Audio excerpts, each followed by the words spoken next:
మంచిది. ఈరోజు లేఖనంలో నుండి ఒక వాక్యం చదువుకొని మనం ముందుకెళ్దాం. అపోస్తలుడైనటువంటి పౌలు గారు తెస్సలోనికీయ సంఘానికి రాసినటువంటి మొదటి పత్రిక. అపోస్తలుడైన పౌలు గారు తెస్సలోనికీయ సంఘానికి రాసిన మొదటి పత్రిక 5వ అధ్యాయము 17వ వచనాన్ని మనము ఆలోచన చేసుకుందాం. ఎడతెగక ప్రార్థన చేయుడి అని ఉంది. ఈ తెస్సలోనికీయ సంఘానికి పౌలు గారు రాస్తున్నటువంటి ఈ యొక్క సందర్భము మనం ఆలోచించగలిగితే, పౌలు గారు తన యొక్క పరిచర్యలో మొట్టమొదటిగా యూరోపు ఖండములో ఉన్నటువంటి సంఘాలలో మొదటి సంఘము ఈ తెస్సలోనికీయ సంఘము. ఈ సంఘానికి పౌలు గారు ఈ మాటలు రాస్తున్నప్పుడు సంఘం యొక్క పరిస్థితి ఎలాగ ఉంది అని మనం ఆలోచన చేసుకుంటే, సంఘము ఒక భయంకరమైన కష్టాలను ఎదుర్కొంటున్నటువంటి ఒక పరిస్థితి, ఒక భయంకరమైనటువంటి సమస్యలను ఎదుర్కొంటున్నటువంటి ఒక పరిస్థితి. సమాజంలో క్రైస్తవులకు మరి వ్యతిరేకముగా వారిని బాధపరుచుతున్నటువంటి ఒక సమాజములో ఈ దేవుని బిడ్డలైనటువంటి వారు క్రైస్తవులు మరి బ్రతుకుతున్నటువంటి దినాలలో పౌలు గారు ఈ మాటను రాస్తున్నారు. ఏమని? ఎడతెగక ప్రార్థించండి అన్నాడు. ఎడతెగక ప్రార్థించండి అంటే 24 గంటలు ప్రార్థించమని కాదు అర్థం. ఎడతెగక ప్రార్థించండి అని అంటే దాని అర్థము ఎల్లప్పుడూ కూడా మీరు దేవునితో సహవాసము కలిగి ఉండండి అని అర్థం. ఎల్లప్పుడూ దేవునితో సహవాసము కలిగి ఉండండి అని అర్థం. ఎందుకు దేవునితో సహవాసం కలిగి ఉండమంటున్నాడు అంటే, మీరున్నటువంటి ఈ పరిస్థితుల్లో, అంటే ఈ శ్రమల మధ్యలో మీ యొక్క హృదయము ఒకవేళ కలవరపడి మీరు దేవుని మీద ఉన్నటువంటి విశ్వాసాన్ని కోల్పోతారేమో. భయపడకండి, మనలను పిలిచిన దేవుడు నమ్మదగిన వాడు కాబట్టి మీరు ఎడతెగక ఆయన యందు ప్రార్థించుచూ ఉండండి అంటున్నాడు. మీరు మొదటి అధ్యాయము 6వ వచనం చదవండి. మొదటి అధ్యాయము 6వ వచనము. పరిశుద్ధాత్మ వలన కలుగు ఆనందముతో గొప్ప ఉపద్రవమందు మీరు వాక్యమును అంగీకరించి వారైతిరి. అంటే ఏ స్థితిలో ఉన్నారట వారు? గొప్ప ఉపద్రవములో ఉన్నారు. వారు గొప్ప ఉపద్రవములో ఉన్నారు అని పౌలు గారు అంటున్నారు. అదే 2వ అధ్యాయము 14వ వచనంలో కూడా అంటాడు ఆ మాటల గురించి. 2వ అధ్యాయము 14వ వచనము. అవును సహోదరులారా, మీరు యూదాయాలు క్రీస్తు యేసునందున్న దేవుని సంఘములను పోలి నడుచుకొనిన వారైతిరి. వారు యూదుల వలన అనుభవించినట్టి శ్రమలే మీరును మీ స్వంత దేశస్థుల వలన అనుభవించితిరి అంటున్నాడు. అంటే పరిస్థితి ఎలాగుంది అంటే, అక్కడ వారు శ్రమల మధ్యలో, ఉపద్రవముల మధ్యలో దేవునిని నమ్ముకున్నారు, దేవుని వాక్యమును అంగీకరించారు.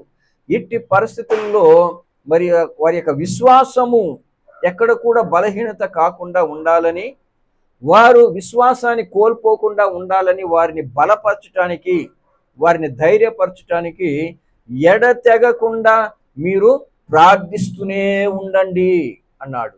అంటే కొంతకాలపు శ్రమల మధ్యలో మనుషులు ఏమైపోతారంటే తడబడిపోతారు. అది కొంతకాలమే. మన జీవితంలో ఒకవేళ మనల్ని బలహీనపరిచేటువంటి విధానంలో మనకు కష్టాలు తీసుకురావచ్చు, శ్రమలు తీసుకురావచ్చు. అట్టి పరిస్థితిలో మనం ఎక్కడ కూడా భయపడవలసిన అవసరము లేదు, దిగులు చెందవలసిన అవసరము అంతకంటే లేదు. ఎందుకంటే కొన్నిసార్లు మనకేమవుతుందంటే మన జీవితంలో మనం ఎదుర్కొనేటువంటి సమస్యల మధ్యలో ఎక్కడో దేవుని యొక్క మరి సమాధానము మనకు రానట్టుగా, దేవుని యొద్ద నుండి ఎటువంటి మరి సమాధానం మనకు రానట్టుగా మనకి అనిపిస్తుంది. అటువంటి పరిస్థితుల్లో మనం ఒక విషయం గుర్తుపెట్టుకోవాలి, మనము ఆరాధించే దేవుడు నమ్మదగిన దేవుడు మాత్రమే కాదు, ఆయన చెప్పిన దానిని చేసేటువంటి దేవుడు అన్నటువంటి సంగతి మనం గుర్తుంచుకోవాలి. ప్రభువైన యేసుక్రీస్తు ఈ లోకములో ఆయన తన బిడ్డలను వదిలిపోతూ ఆయన ఎన్నో వాగ్దానాలు చేశాడు. ఇదిగో నేను వెళుతున్నాను, నేను వెళ్ళిన తర్వాత వేరొక ఆదరణకర్తని మీ యొద్దకు పంపిస్తాను అన్నాడు. మిమ్మును అనాథులుగా విడువను, నేను మరలా మీ యొద్దకు వద్దును అన్నాడు. మీ యొక్క ఈ యొక్క శ్రమలు సంతోషముగా మారిపోతాయి అన్నాడు. ఎన్నో వాగ్దానాలు చేశాడు. కానీ కొన్ని సందర్భాలలో దేవుడు మనతో కూడా లేనట్టుగా మన జీవితంలో జరిగేటువంటి ఇక చిన్న చిన్న శ్రమల మధ్యలో మనం ఏమనుకుంటామంటే దేవుని యొక్క సహాయము మనకు లభించలేదు, లేదా దేవుడు మన ప్రార్థన ఆలకించలేదు అన్నట్టుగా మనం బలహీనలమైపోతాం. గుర్తుపెట్టుకోండి, మనము బ్రతికి ఉన్నంత కాలము దేవుడు మన పట్ల ఆయన కలిగి ఉన్నటువంటి ఆ యొక్క ఆసక్తి, ఆయన మన మీద పెట్టి ఉన్నటువంటి ఆ యొక్క బాధ్యతని మర్చిపోవటానికి ఆయన మనుషుడు కాదు. గుర్తుపెట్టుకోండి, ఎట్టి పరిస్థితుల్లో కూడా దేవుడు మనల్ని చెయ్యి వదలడు అన్న విషయాన్ని మాత్రం మీరు గుర్తుపెట్టుకోవాలి. ఆయన అంటాడు, నేను నిన్ను విడువను ఎడబాయను అని చెప్పిన ఆ దేవుని మీద మనం ఎటువంటి పరిస్థితుల్లో కూడా సందేహించవలసిన అవసరము లేదు. ఈ లోకం ఎన్నైనా చెప్పని, మనకున్నటువంటి శ్రమలు మనల్ని ఎంతటి ఒత్తిడికైనా మనల్ని గురి చేయని, ఈ లోకంలో ఎవరు అయినా వచ్చి మీ యొక్క కష్టాలంతే, మీ యొక్క పరిస్థితి ఇంకా మారదు అని ఎంతమంది వచ్చి చెప్పినా కానీ మనము భయపడవలసిన అవసరమో సందేహపడవలసిన అవసరమో లేదు. పరిస్థితులు ఏ విధంగా మనల్ని ఒత్తిడి చేసినా మనం చెప్పాల్సింది ఏంటో తెలుసా, నన్ను పిలిచిన నా దేవుడు నమ్మదగిన వాడు, ఆయన ఎప్పటికీ కూడా నన్ను చెయ్యి విడవడు అన్నటువంటి ఆ దృఢ నమ్మకము విశ్వాసము మనకు ఉండాలి. అలా ఉండాలి అంటే ప్రతిరోజు మన యొక్క జీవితంలో దేవునితో కూడా మనము సహవాసము కలిగి ఉండాలి. దేవునితో కూడా సహవాసం కలిగి ఉండాలి. దాని గురించి ఇక్కడ పౌలు గారు రాస్తున్నారు. ఏమని? ఎడతెగక ప్రార్థన చేయుడి, ఎడతెగక ప్రార్థన చేయుడి. మీ ఎదుట ఉన్నటువంటి పరిస్థితులను బట్టి భయపడకండి. మీ ఎదుట ఉన్నటువంటి సమస్యల గురించి ఎట్టి పరిస్థితిలో కూడా మీరు ఆలోచించకండి. మిమ్మల్ని పిలిచిన వాడు నమ్మదగిన వాడు. రోమపత్రికలో ఒక మాట అంటాడు, చదవండి. 12వ అధ్యాయము 11-12 వచనాల్లో, ఆసక్తి విషయములో మీరు మందమైపోకండి, మాంద్యులు కాక ఆత్మయందు తీవ్రత గలవారై ప్రభువును సేవించుడి. ఆత్మలో తీవ్రతగా ఉండాలి. మన యొక్క శరీరం ఒకవైపు మనల్ని బలహీనపరుస్తున్నప్పటికీ, మన యొక్క శరీరములో మనకు వస్తున్నటువంటి ఆలోచనలు, ఇక నా పరిస్థితి అయిపోయింది, నాకెవరు సహాయం చేసేవాడు లేరు, ఇక నన్ను ఎవరు ఆదుకునేవారు లేరు, ఈ పరిస్థితుల నుండి నన్ను లేవనెత్తేవారు లేరు అన్నట్టుగా మన యొక్క బాహ్య శరీరము మనల్ని కుంగజేస్తూ ఉంటది. అప్పుడు మనం ఏం చేయాలో తెలుసా? ఆత్మల తీవ్రతను తెచ్చుకోవాలి. లేదు, నా తండ్రి ఎట్టి పరిస్థితిలో కూడా నన్ను చేయి వదలడు. ఈ శరీరము కుళ్ళి కృషించి నశించిపోయినా నా ప్రభువుని ఇదిగో ఈ నేత్రములతో నేను చూడగలను అని ఆత్మలో మనము తీవ్రతను తెచ్చుకోవాలి, ఒక ఉత్సాహాన్ని తెచ్చుకోవాలి. అప్పుడే ఇంకా మనము బలమును తెచ్చుకొని బలవంతులముగా మనం నిలవబడాలి. ఆత్మలో మనము తీవ్రత కలిగిన వారముగా దేవుని ఎదుట మనం ఎల్లప్పుడూ కూడా ఆయన యొక్క సహవాసమును కోరుతూ ఉండాలి. పరిస్థితులు ఏ విధంగా ఉన్నా దాని గురించి భయపడవలసిన అవసరం లేదు. కింద మాట 12వ వచనం అంటాడు, నిరీక్షణ గలవారై సంతోషించాలండి. నిరీక్షణ కలిగిన వారై సంతోషించాలి. ఏమో మన నిరీక్షణ ఏంటి? మన నిరీక్షణ ఏంటి? ఈ ప్రస్తుతం ఉన్నటువంటి ఈ యొక్క పరిస్థితి నాకు ఎటువంటి నష్టాన్ని కలిగించిన, ఎటువంటి ఇబ్బందులు కలిగించిన నా దేవుడు చెప్పాడు, ఇదిగో పౌలా, నీ వెళుతున్నటువంటి ఈ ప్రయాణంలో ఈ పడవలో ఉన్నటువంటి సరుకులకే నష్టం, కానీ నీకును నీతో ఉన్న వారికి ఎటువంటి నష్టము కలగదు. నీతో ఉన్న వారికి ఎటువంటి నష్టము కలగదు అని చెప్పినటువంటి దేవుడు నమ్మదగిన వాడు. పరిస్థితులు ఏ విధంగా ఉన్నా నేను వెళ్ళవలసినటువంటి గమ్యానికి నన్ను నడిపించడానికి ఆయన సమర్థుడు. ఎందుకంటే వాగ్దానం చేసిన వాడు నమ్మదగిన దేవుడు అని మనం చెప్పాలి. పరిస్థితుల గురించి మనం ఆలోచించకూడదు. నిరీక్షణ గలవారై సంతోషించాలి. దేవుడు వాగ్దానం చేస్తే ఆయన మాటలో ఆయన ఎప్పటికీ కూడా మారని వాడు అన్నటువంటి సంతోషం మనకు ఉండాలి. ఆ నిరీక్షణతో మనం ముందుకెళ్ళాలి. శ్రమయందు ఓర్పు గలవారమై ప్రార్థనయందు పట్టుదల కలిగి ఉండాలట. ప్రార్థనయందు పట్టుదల కలిగి ఉండాలి. ఈ జీవితంలో మనం ఎదుర్కొన్నటువంటి ప్రతి విషయంలో కూడా మనము ఎటువంటి పరిస్థితిలో కూడా మనము బలహీనులు కాకూడదు, నిరుత్సాహము కానేకూడదు. ఏ విషయంలో కూడా చూడండి, మనం అనుకుంటాం వాళ్ళు అంటే పరిశుద్ధులండి, వాళ్ళు బ్రతకగలిగారు, మన వలన అది సాధ్యమా అంటే దేవుడు అంటాడు, మీ వలన సాధ్యం. నమ్మువానికి సమస్తము సాధ్యం. నమ్మువానికి సమస్తము సాధ్యం. నమ్మాలి, మనము నమ్మాలి. నా దేవుడు ఆయన ఎప్పటికీ అబద్ధం చెప్పే దేవుడు కాదు. ఆయన చెప్పిన దానిని చేసేవాడు అని మనము నమ్మాలి. ఎందుకంటే దేవుడు ఒకవేళ ఆ పరిశుద్ధులకే అది సాధ్యం అంటే కాదు, అది నీ వలన కూడా సాధ్యము అన్నాడు. చదవండి యాకోబు పత్రిక 5వ అధ్యాయము 17-18 వచనాలు. యాకోబు పత్రిక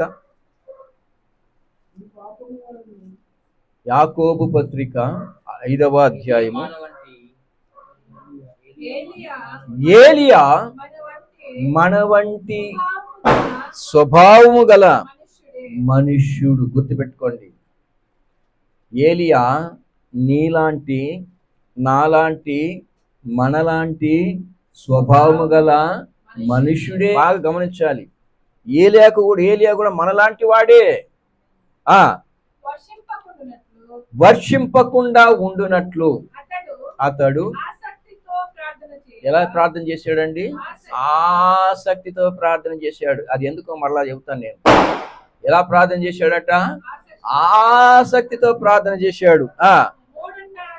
3.5 సంవత్సరముల వరకు భూమి మీద వర్షింపలేదు, వర్షమే రాలేదు. ఏంటండి, ఒక మనిషి ప్రార్థన చేస్తే భూమి మీద 3.5 సంవత్సరం వర్షం రాకుండా దేవుడు చేయగలడా? ఎందుకంటే వర్షాన్ని కురిపించేది ఆయనే కాబట్టి, ఏలియా ప్రార్థన చేస్తే 3.5 సంవత్సరం. ఏలియా, ఇప్పుడు మనం ఒకసారి ఆలోచన చేసుకుందాం. ఇప్పుడు నేను ప్రార్థన చేస్తే దేవుడు 3.5 సంవత్సరము వర్షము కురియకుండా ఉంటాడు అంటే అది సాధ్యమా? మిమ్మల్ని అడుగుతున్నా, సాధ్యమా? నేను అంటాను సాధ్యము అని. సాధ్యం. నేను ప్రార్థన చేస్తే నా తండ్రి 3.5 సంవత్సరం భూమి మీద వర్షము కురియకుండా ఉండటానికి సాధ్యము. ఆ విశ్వాసం నాకు ఉండాలి. ఇప్పుడు మిమ్మల్ని అడిగాను, మీరేమంటున్నారు? సాధ్యం కాదంటున్నారు. నేను అంటున్నాను సాధ్యము. నాకు ఆ విశ్వాసం ఉంది. అది ఎలాగో తర్వాత చెబుతాను. 18వ వచనము. అతడు మరలా ప్రార్థన చేయగా ఆకాశము వర్షమిచ్చెను. చూసారా?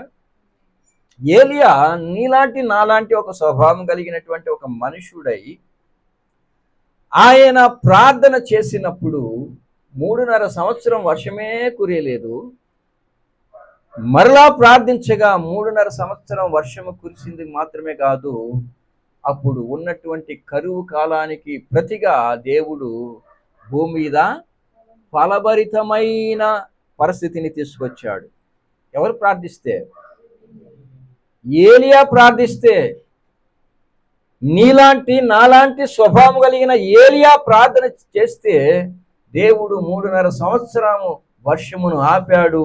మరలా ప్రార్థిస్తే 3.5 సంవత్సరాన్ని దేవుడు వర్షమును కురిపించాడు. ఇది ఏలియాకు సాధ్యమైతే నీకు నాకు కూడా సాధ్యం.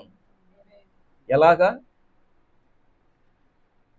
మీరు 18వ అధ్యాయం, మొదటి రాజుల గ్రంథం 18వ అధ్యాయం మొదటి వచనాన్ని ఒకసారి చదవండి.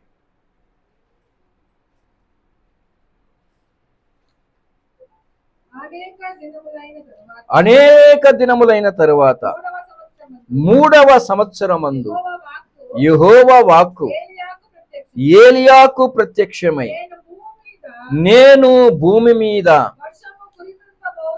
వర్షము కురిపింపబోచున్నాను, నీవు వెళ్ళి ఆహాబును దర్శించమని సెలవిచ్చాడు. ఎవరు? దేవుడు. ఎవరితో? ఏలియాతో. దేవుడు ఏమంటున్నాడండి? నీవు వెళ్ళి ఆహాబుతో చెప్పు, నేను భూమి మీద వర్షమును కురిపింపబోచున్నాను. బాగా గమనించాలి. మాట్లాడుతున్నది ఎవరు? సాక్షాత్ దేవుడు మాట్లాడుతున్నాడు. ఎవరితో? ఏలియా, ఒక మానవుడితో మాట్లాడుతున్నాడు. నువ్వు వెళ్ళి చెప్పు అన్నాడు. అప్పటికే పరిస్థితి ఎలాంటిదో తెలుసా? ఏలియా దొరికితే చాలు, ఏలియాని చంపటానికి సిద్ధపడ్డారు. ఆహాబు, తన భార్య యెజబెలు.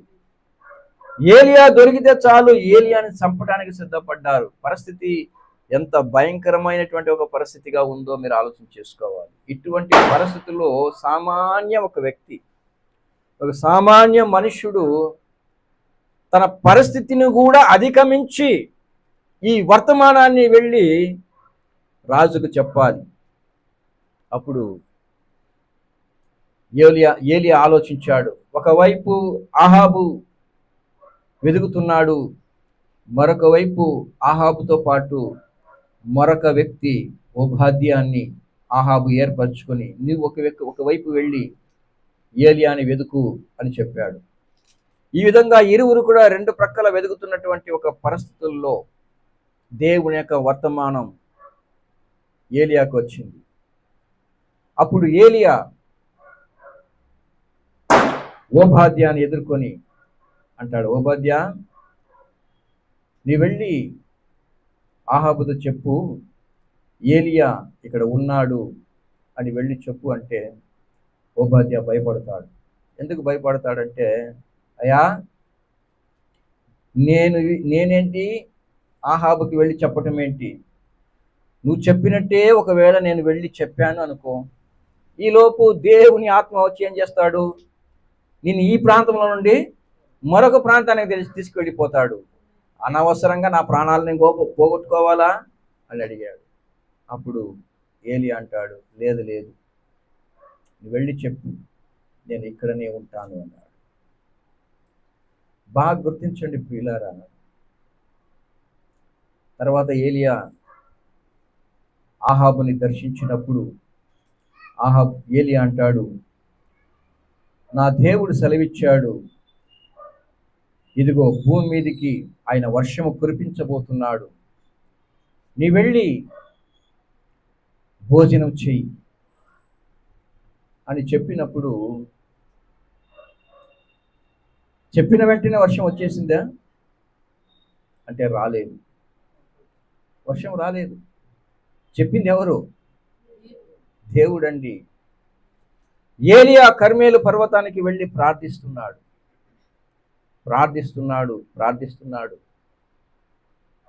వర్షమైతే రాలేదు.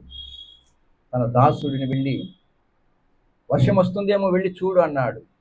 తన దాసుడు వెళ్ళాడు, చూశాడు, అయ్యా, వర్షము వస్తాదన్న దానికి ఎటువంటి సూచన కూడా కనబడట్లేదయ్యా అన్నాడు. పరిస్థితి ఎలా ఉండాలో బాగా ఆలోచన చేసుకోండి.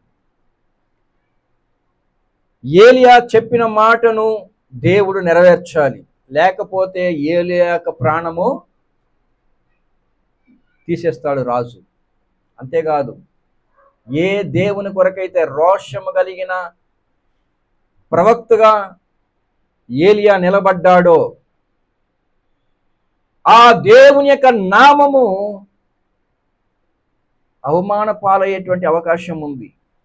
ఎందుకంటే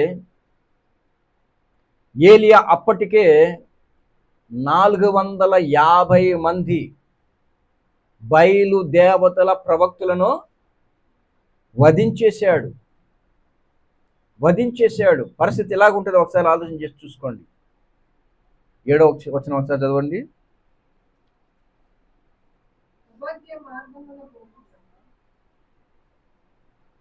ఆ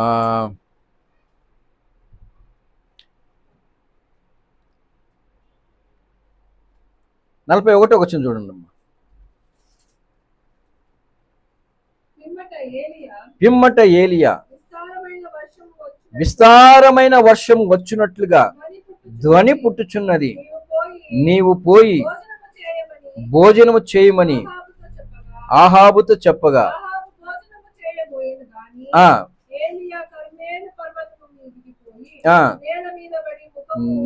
నేల మీద పడి ముఖము మోకాళ్ళ మధ్య ఉంచుకొనేను. పిలిచి చూడమనగా మెరక ఎక్కి పారజూచి ఏమీ కనబడలేదనగా చూడమని చెప్పాను. చూడండి, దేవుడు చెప్పినటువంటి మాట మీద ఏలియాకు ఉన్నటువంటి విశ్వాసము, ఆయన మాటల్లో ఎక్కడ కూడా ధైర్యము తగ్గినట్టుగానో, విశ్వాసమును కోల్పోయినట్టుగానో, విశ్వాసములో బలహీనుడైనట్టుగానో మనకి కనబడదు. ఇక్కడ ఏమంటున్నాడు, రాజుతో ఏమని చెప్పాడు, నీ వెళ్ళి భోజనము చేయుము. ఎందుకంటే ఏం వినబడుతుంది నాకు, వర్షము వచ్చినట్లుగా ధ్వని పుట్టుచున్నది అన్నాడు. ఎంత విశ్వాసంతో కూడినటువంటి మాటలండి. దేవునితో అతడు కలిగినటువంటి ఆ యొక్క సహవాసం, ఆ యొక్క సంబంధం ఏలియాని ఎంత ధైర్యవంతునిగా చేసింది, ఎంత విశ్వాసం కలిగిన వానిగా చేసింది అన్న సంగతి మనం అర్థం చేసుకోవాలి. దేవుడు చెబితే ఇతడు చెప్పగానే ఏం రావాలి? చెప్పింది ఎవరు? సాక్షాత్ దేవుడు చెప్పాడు.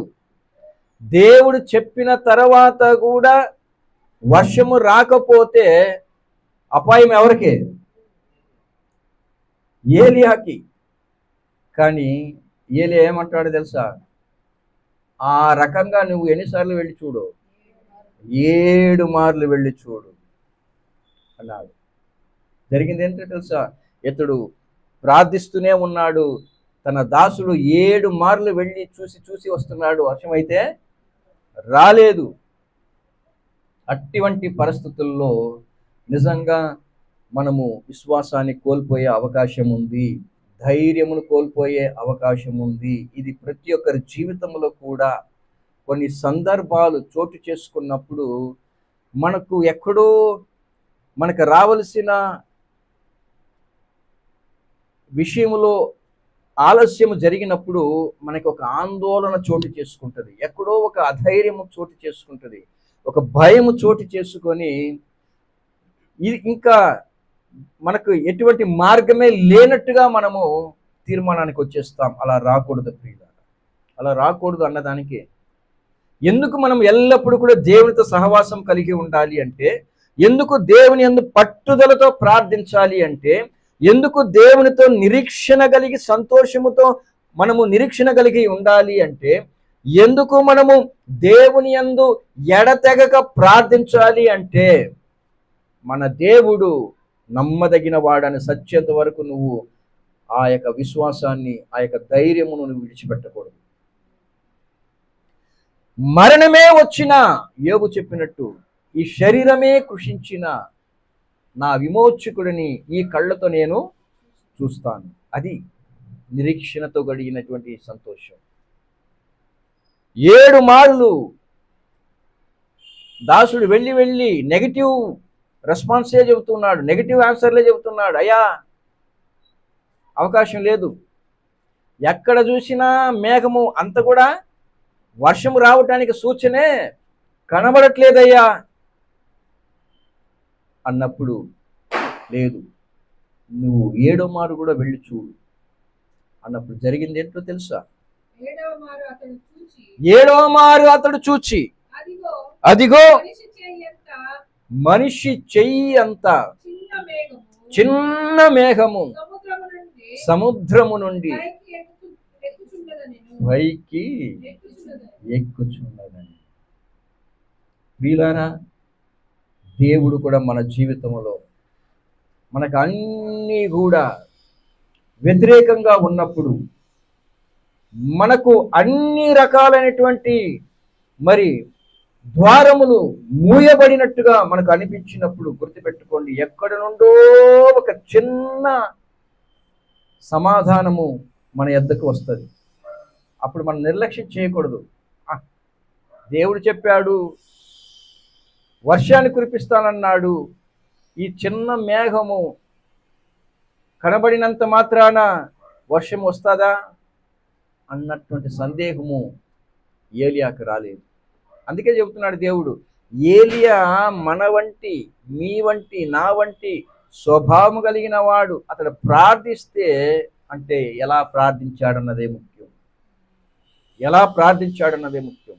చిన్న మేఘము కనబడగానే ఏలియాకి అర్థమైపోయింది, నా దేవుని కార్యము ప్రారంభించేశాడు, ఇంకా ఏది కూడా అడ్డు రాదు, నా దేవునికి విరోధముగా ఏ కార్యము కూడా ఆయనకు అడ్డుగా రాదు అని తీర్మానాన్ని తీసుకున్నాడు ఏలియా. వచ్చేసింది వర్షం. ఏలియా అంటాడు, వర్షము రాకముందే నీ రథమును త్వరపెట్టుము. చదువు ఆ మాట.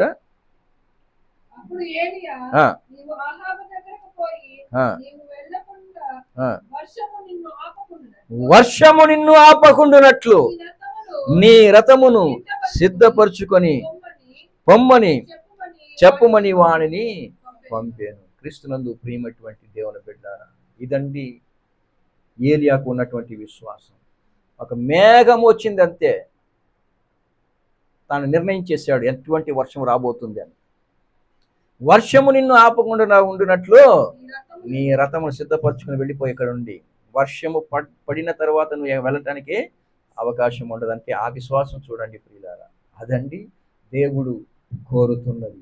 పౌలు గారు చెబుతున్నటువంటి మాట యొక్క అర్థం, మీరు దేవునితో కూడా సహవాసము కలిగి ఉన్నంత వరకు మీ యొక్క ప్రార్థన దేవునితో కూడా మీరు చేస్తున్న ప్రతిసారి కూడా మీరు గుర్తించాలి, మీరు దేవునితో ఉన్నారు కాబట్టి దేవుడు చెప్పిన మాటని ఆయన నెరవేర్చడానికి సమర్థుడు, నెరవేర్చడానికి సమర్థుడు. దేవుడే చెప్పాడు, నువ్వు వెళ్ళు, పోయి ప్రకటించు, వర్షము నేను కురిపిస్తానన్నాడు. ఏలియా చెప్పిన వెంటనే వర్షం రాలేదు. 7 మారులు తన యొక్క విశ్వాసానికి శోధన వచ్చింది. 7 మార్లు తన యొక్క విశ్వాసానికి పరీక్ష వచ్చింది. ఎక్కడ కూడా తగ్గిపోలేదు. ఏలియా కొనసాగించాడు, ప్రార్థిస్తూనే ఉన్నాడు. మన జీవితంలో విజయము వచ్చు వరకు మనం ప్రార్థించే వారంగా ఉండాలి. విజయం వచ్చేంత వరకు ప్రార్థించాలి. ప్రియులారా, మన దేవుడు అన్యాయస్తుడు కాదండి, మన దేవుడు అన్యాయస్తుడు కాదు. మనకందరికీ గుర్తుంటే లేఖనములో ఒక సందర్భం ఉంది. లూకా రాసిన సువార్త ప్రభు అయిన యేసుక్రీస్తు చెప్పినటువంటి సందర్భం అది. లూకా రాసిన సువార్త 18వ అధ్యాయము 1వ వచనం ఒకసారి చదవండి.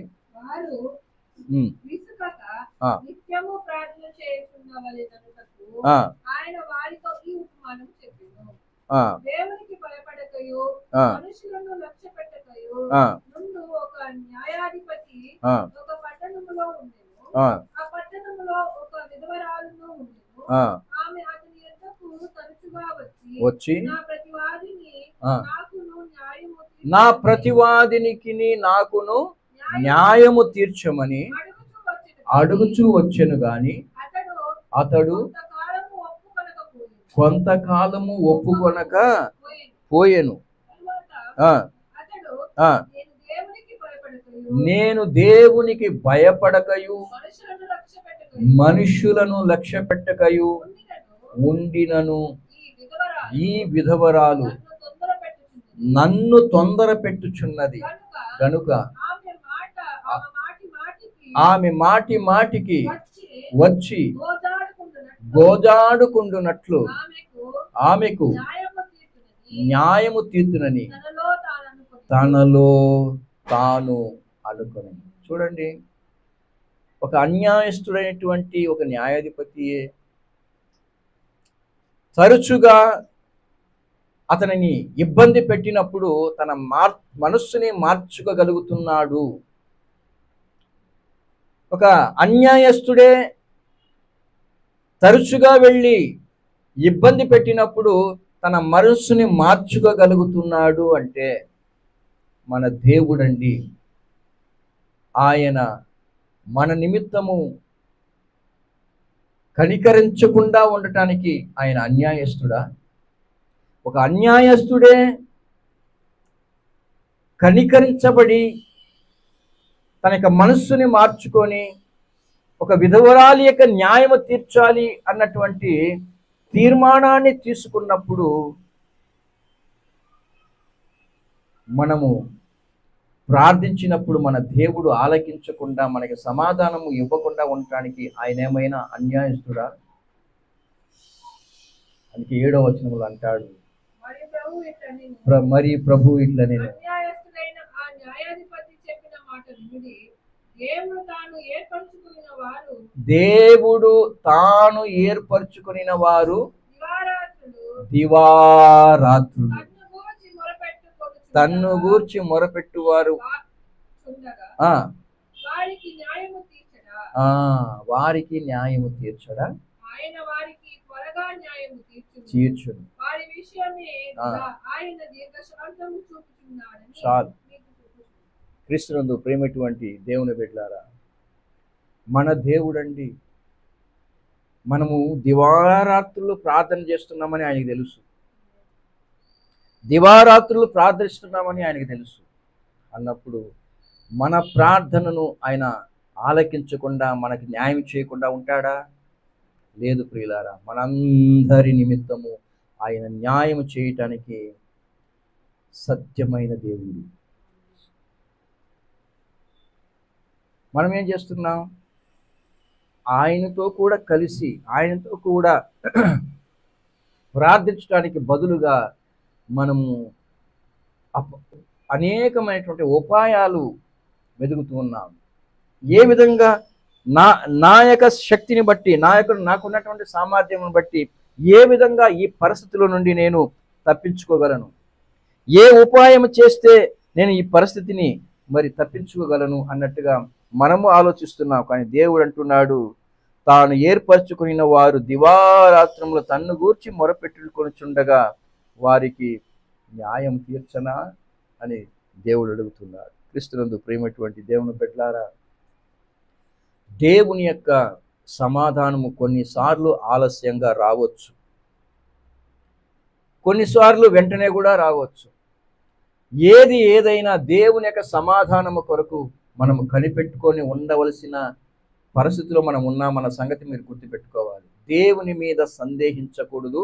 దేవుని మీద ఎటువంటి పరిస్థితిలో కూడా మనము అసహనాన్ని చూపించకూడదు. సహనముతో దేవుని యొక్క సమాధానము వచ్చే వరకు మనం ఎదురు చూస్తూనే ఉండాలి.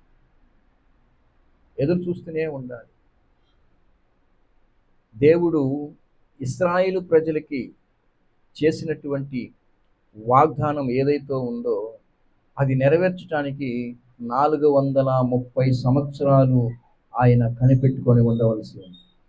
ఎంతండి? 430 సంవత్సరాలు. ఆయనే వాగ్దానం చేశాడు, నేను మీ కొరకు ఒక దేశమును సిద్ధపరిచాను, దానిని మీకు అంటే ఇశ్రాయేలు ప్రజలకి ఇస్తాను అని వాగ్దానం చేశాడు. ఇశ్రాయేలు ప్రజలు అంతవరకు ఏం చేశారు మరి? ప్రార్థించారు, ప్రార్థించారు, ప్రార్థిస్తూనే ఉన్నారు. ఎవరు మొదలుకొని? అబ్రహాము మొదలుకొని, ఇస్సాకు మొదలుకొని, యాకోబు మొదలుకొని, యాకోబు తర్వాత వారి యొక్క సంతానము ఇశ్రాయేలీయులు మొదలుకొని, ఇలా తరతరములు 400 సంవత్సరాలు గతించిన తర్వాత కూడా ఏం చేస్తున్నారు వీళ్ళు? ప్రార్థన చేస్తూ ఉన్నారు. లేఖనం సెలవిస్తుంది, దేవుడు వారి మొరని విన్నాను అంటాడు. చదవండి నిర్గమకాండము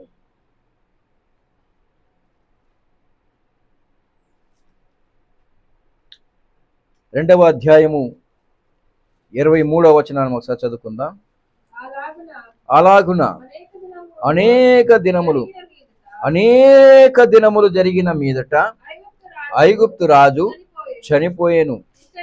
ఇశ్రాయేలీయులు తాము చేయుచున్న వెట్టి పనులను బట్టి నిట్టూర్పులు విడుచుచు మొరపెట్టుచుండగా అంటే ప్రార్థించుచుండగా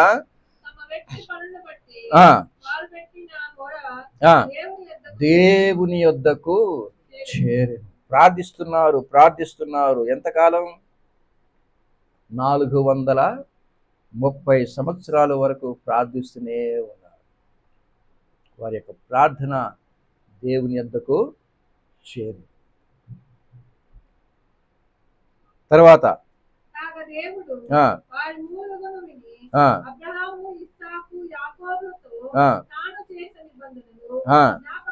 జ్ఞాపకము చేసుకునేది. ఆయన మర్చిపోయే దేవుడు కాదండి. ఆయన చెప్పిన దానిని మర్చిపోయే దేవుడు కాదు. ఇశ్రాయేలు ప్రజలకి ఆయన ఏమైతే వాగ్దానం చేశాడో అది ఆయన మర్చిపోలేదు. ఈరోజు నీ నిమిత్తము నా నిమిత్తము ఆయన ఏమైతే వాగ్దానములు చేశాడో అది ఆయన మర్చిపోలేదు, మర్చిపోడు కూడా. అది ఎంత కాలమైనా, ఎంత వరకు అది మరి నష్టములో మనం ఉన్న దేవుని మాట మాత్రం ఆయన మర్చిపోడు.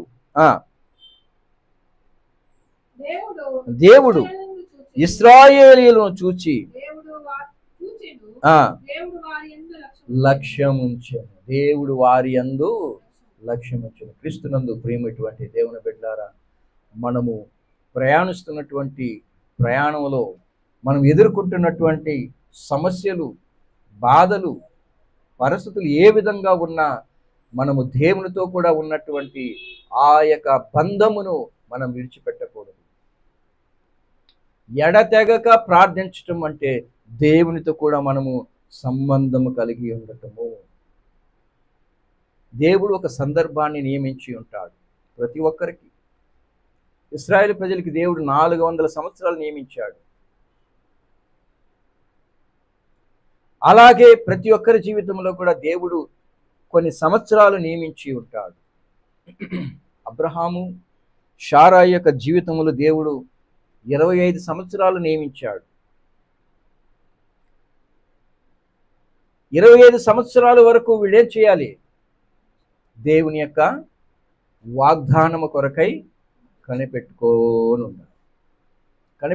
ఉండాలి.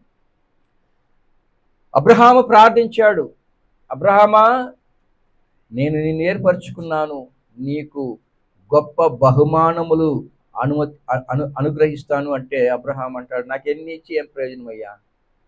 నాకంటూ ఒక వారసుడు లేడే. ఇదిగో నా పనివాడు నాకు వారసుడు అవుతాడా? కాదు. నీ కడుపున పుట్టినవాడే, నీ గర్భమున పుట్టినవాడే నీకు వారసుడు అవుతాడు. ఇదిగో ఆకాశ నక్షత్రాలు చూడు, వీటిని లెక్కించగలవా? ఇంత గొప్ప సంతతిని నీకు ఇస్తాను అన్నాడు. అబ్రహాం ఏం చేయాలి? కొనసాగించి దేవునితో కూడా నడవాలి.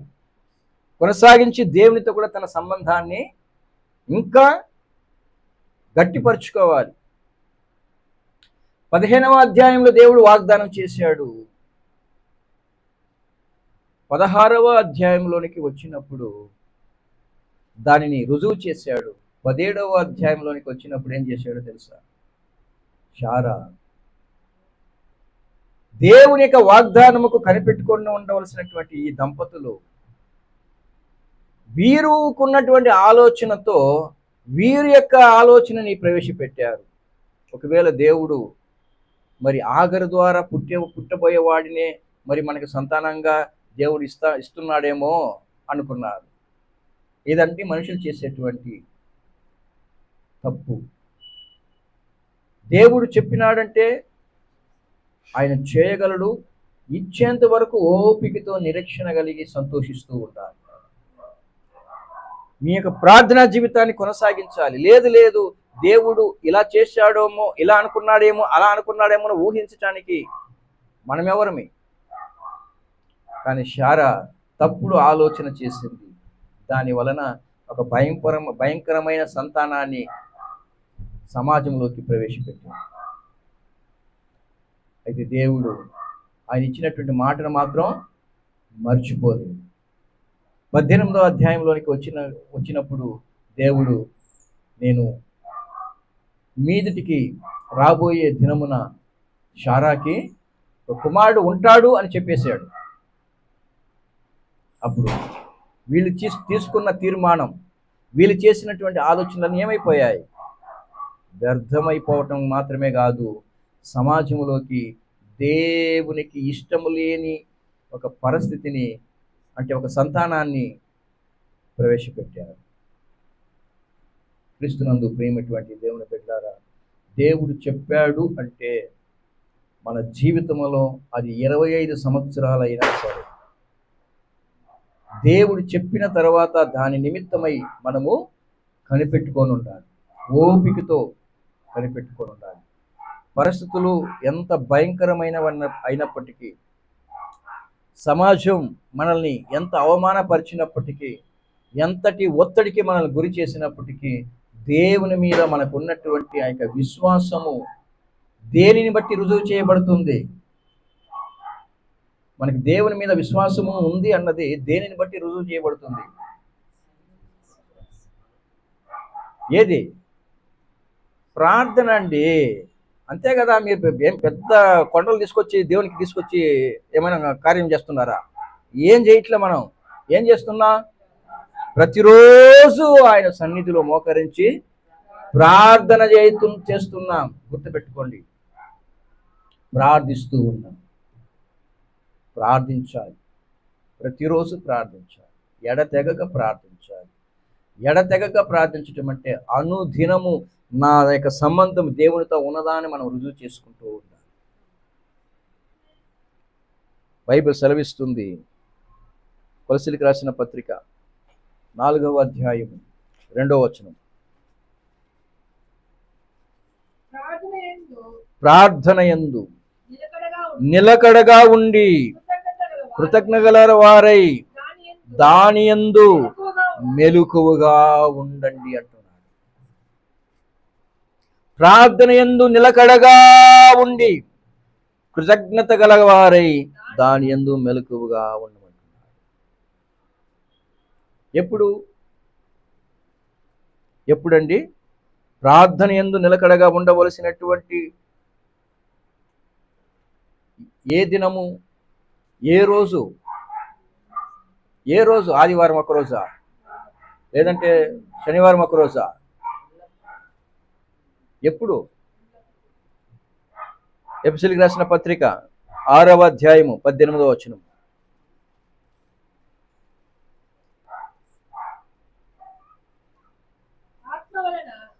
ఆత్మ వలన ప్రతి సమయమందును ప్రతి విధమైన ప్రార్థనను విజ్ఞాపనను చేయుచు ఆ విషయమై సమస్త పరిశుద్ధుల నిమిత్తము పూర్ణమైన పట్టుదలతో విజ్ఞాపన చేయుచు మెలకువగా ఉండుడి అంటున్నాడు.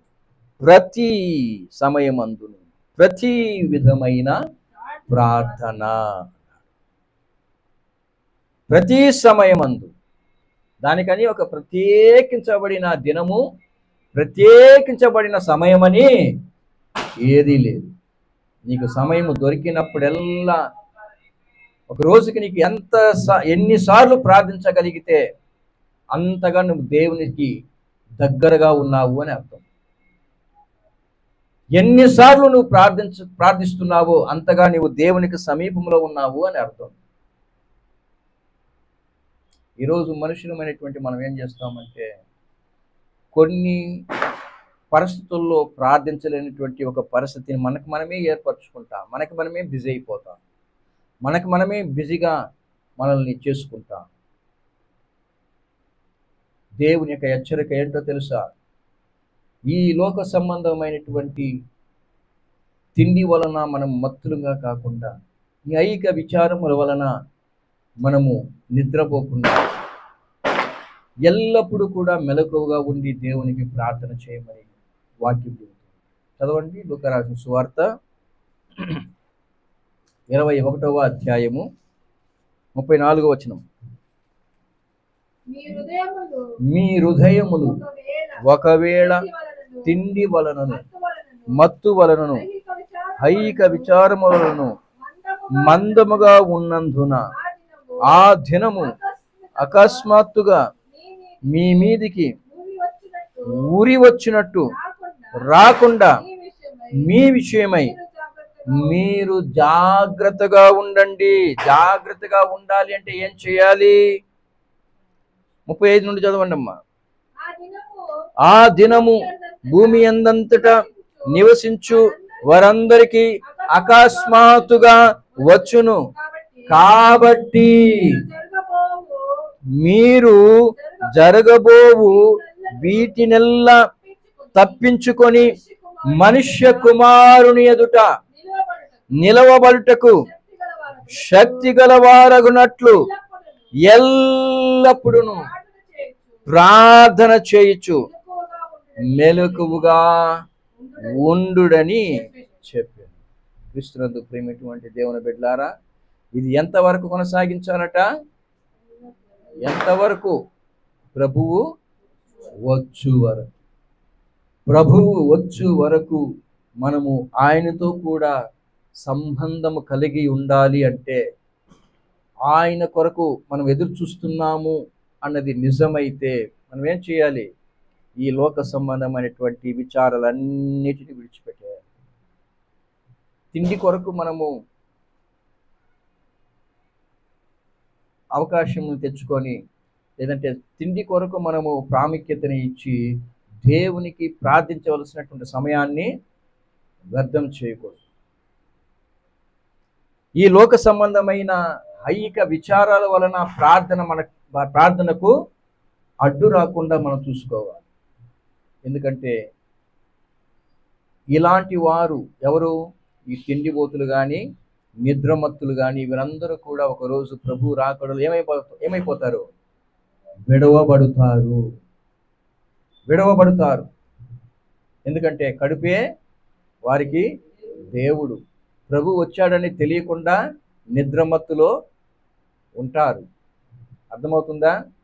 కాబట్టి ఎల్లప్పుడూ కూడా మెలకువగా ఉండాలి. ప్రభు వచ్చే వరకు మనం మెలకువగా ఉండాలంటే మనం చేయవలసినటువంటి విషయం ఏంటంటే ఎల్లప్పుడూ ప్రార్థించేవారంగా ఉండాలి.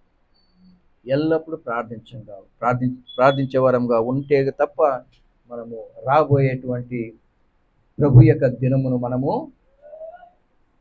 కోల్పోము. కనుక క్రీస్తునందు ప్రేమటువంటి దేవుని బిడ్డలారా, దేవుని యొక్క బిడ్డలముగా మనం నేర్చుకోవాల్సినటువంటి సంగతి ఏంటో తెలుసా? ఒక ఏలియా వలె పట్టుదలతో ప్రార్థించేవారంగా ఉండాలి. పరిస్థితులు ఏ విధంగా ఉన్నా దేవుడు ఆయన చెప్పిన మాటని ఖచ్చితంగా నెరవేర్చడానికి సమర్థుడు అన్నటువంటి పట్టుదల మనకు ఉండాలి. యాకోబు కూడా పట్టుదలతో ప్రార్థించాడంట. మనకి బైబిల్లో చదవగానే అతడు దేవునితో కూడా మరి రెజ్లింగ్ చేశాడు, మల్యుద్ధం చేశాడు అన్నట్టుగా మనకు అనిపిస్తుంది. అయితే వాస్తవానికి చెప్పాలంటే అతడు దేవుని కాళ్ళు పట్టుకొని కన్నీరు విడిచి దేవుడు ఆశీర్వదించేంత వరకు ఆయనని విడిచిపెట్టలేదు అని బైబిల్ మనకు సెలవిస్తుంది. చదవండి. ఆదికాండము 32వ అధ్యాయము 26వ వచనం. ఉమ్, ఉమ్, ఆ, ఆ. నీవు నన్ను ఆశీర్వదించితేనే గాని నిన్ను పోనీయను అన్నటువంటి తీర్మానంలోకి వచ్చేసాడు. ఎంతైనా సరే దేవుని కాళ్ళు పట్టుకోండి. అయ్యా, నీవు తప్ప నాకు వేరే ఒక మార్గం లేదు. నీవు నన్ను చేయి విడిచావంటే ఇంకా నాకు ఎవ్వరూ లేరు.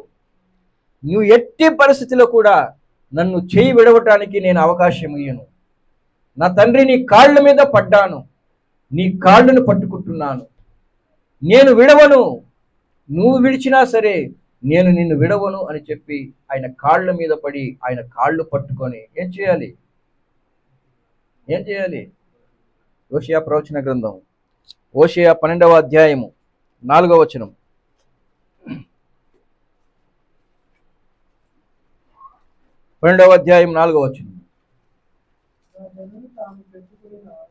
హోషేయ 12వ అధ్యాయము 4వ వచనము. అతడు దూతతో పోరాడి జయముందెను. ఎలా జయముందెను? అతడు కన్నీరు విడిచి అతని బతిమాలెను. బేతేలులో ఆయన అతనికి ప్రత్యక్షమాయెను. అక్కడ ఆయన మనతో మాట్లాడాను. అంటే ఏం చేశాడట? కన్నీరు విడిచి అతని బతిమాలు కొనెను. క్రీస్తునందు ప్రియమైనటువంటి దేవుని బిడ్డలారా, మనం విడిచే ప్రతి కన్నీరు దేవుని యొక్క సన్నిధిలో వ్యర్థముగా పోదు. మనం విడిచే ప్రతి కన్నీరు కూడా దేవుని సన్నిధిలో వ్యర్థముగా పోదు. మీ కన్నీటికి ఖచ్చితంగా ఆయన సమాధానమును అనుగ్రహిస్తాడు. అన్న యొక్క కన్నీరు వ్యర్థముగా పోలేదు. మరియా యొక్క కన్నీరు వ్యర్థముగా పోలేదు. 12 ఏళ్ళు స్రావంతో తన జీవితాన్ని గడిపినటువంటి స్త్రీ యొక్క కన్నీరు వ్యర్థముగా పోలేదు. దేవుడు ఎవ్వరి కన్నీటిని కూడా వ్యర్థము చేసేవాడు కాదు. ఎవ్వరి కన్నీరు కూడా వ్యర్థంగా పోవటానికి దేవుడు అవకాశం ఇవ్వడు. ఈరోజు నీవు నేను ఆయన సన్నిధిలో పట్టుదలతో కన్నీరు విడిచి మనం ప్రార్థించినట్లయితే ఖచ్చితంగా దేవుని యొద్ద నుండి మనం సమాధానం పొందుకుంటాం. ఒకవేళ ఆ సమాధానము మనకు అనుకూలంగా కాకపోవచ్చు, ఆ సమాధానము మనకు అనుకూలంగా ఉండవచ్చు, కానీ సమాధానం అయితే దేవుని యొద్ద నుండి వస్తుంది అన్న విషయం మాత్రం మర్చిపోకండి. ఎందుకు దేవుడు కొన్నిసార్లు ఆయన యొక్క సమాధానం మనకి అనుకూలంగా ఉండదు అంటే దాని వలన మనం నష్టపోకూడదు అన్నటువంటి ఉద్దేశంతోనే. మనం కోరిందల్లా దేవుడు ఇచ్చేసాడు అనుకోండి, అన్నీ మనకి మేలే జరుగుతాయా? దేవుడికి తెలుసు మనకి ఏది మేలు కలిగిస్తుంది, ఏది మనకి నష్టాన్ని కలిగిస్తుంది అన్నది దేవుడికి తెలుసు. దేవుడు కొన్ని సందర్భాల్లో నా కుమారుడా, నా కుమార్తె, ఇది నీకు వద్దు అని దేవుడు సమాధానం ఇస్తాడు. అక్కడ సమ్మతించండి, దేవునితో కూడా ఏకీభవించండి. లేదు ప్రభు నాకు ఇదే కావాలని పట్టుదల పడకండి. అర్థమవుతుందా? నేను కోరిందే నాకు కావాలి ప్రభు అని నాకు అనుగ్రహించయ్యా అని చెప్పి దేవుని దగ్గర ప్రాధాయపడకండి. దాని వలన మనకి నష్టము రావచ్చు. కానీ దేవుడు ప్రతి ఒక్కరి ప్రార్థనకు సమాధానము మాత్రం ఆయన అనుగ్రహిస్తాడు. కనుక క్రీస్తునందు ప్రియమైనటువంటి దేవుని బిడ్డలారా, దేవుని యందు ఉన్న వారికి ఖచ్చితముగా ఆయన ఏ పరిస్థితిలో కూడా మనల్ని ఒంటరిగా విడిచిపెట్టడు. ప్రతి అపాయముల నుండి మనల్ని లేవనెత్తడానికి ఆయన సమర్థుడు.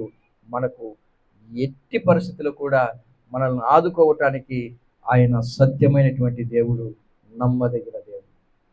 మీరు ఎక్కడ ఉండి ప్రార్థిస్తారో అక్కడ నుండి దేవుడు అద్భుతం చేయటానికి సమర్థుడు అన్న విషయాన్ని మనం గుర్తుంచుకుందాం. దేవుడు మన జీవితంలో కూడా అనేక విషయాలను గురించి మనం ప్రార్థించబోతున్నాం.